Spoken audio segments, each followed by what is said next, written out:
మెదక్ జిల్లా మండల కేంద్రమైన కోల్చారంలో పవనపుత్ర గణేష్ మండలి ఆధ్వర్యంలో అన్నదాన కార్యక్రమం నిర్వహిస్తున్నట్లు మండలి సభ్యులు కుమారి శేఖర్ శుక్రవారం నాడు ఒక ప్రకటనలో తెలిపారు. ఈ సందర్భంగా మండలి సభ్యులు మాట్లాడుతూ పవనపుత్ర గణేష్ మండపం ఏర్పాటు చేసిన నాటి నుండి ప్రతి ఏటా ఒకరోజు అన్నదాన కార్యక్రమం నిర్వహించడం ఆనవాయితీగా వస్తుందని, యథావిధిగా ఈ ఏడు వినాయక చవితి సందర్భంగా శుక్రవారం సాయంత్రం మండపం వద్ద అన్నదాన కార్యక్రమం ఏర్పాటు చేశామన్నారు. అదేవిధంగా విగ్రహదాత వడ్డేరాజు ప్రత్యేక పూజా కార్యక్రమం నిర్వహిస్తున్నట్లు తెలిపారు.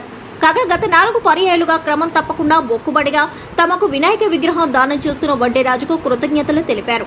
ఈ కార్యక్రమంలో మండలి సభ్యులు రమణబోయిన సిద్ధిరాములు, వడ్డేరాజు, కుమారి రాజు, కుమారి శేఖర్, కుమారి ప్రవీణ్, దొంకిన అనిల్, దొంకిన నరసింహులు, గొల్ల దుర్గాప్రసాద్, ఎనుగుల కిషోర్, కుమారి నాగరాజు, ప్రసాద్, సురేష్, అంకం యలేష్, జట్టుబోయిన నాగరాజు, వై శ్రీశైలం, బోరంపేట బాలకృష్ణ, నెలవారి రాజు, వడ్డే కుమార్, ప్రజలు తదితరులు పాల్గొన్నారు.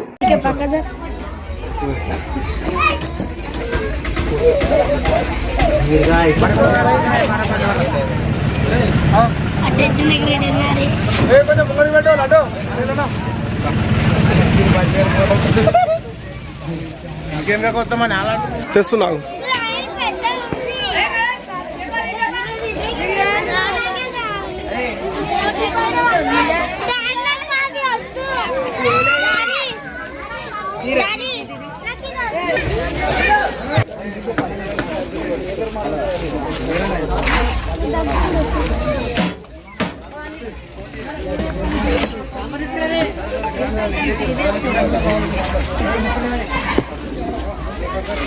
శేఖరు పిల్లలు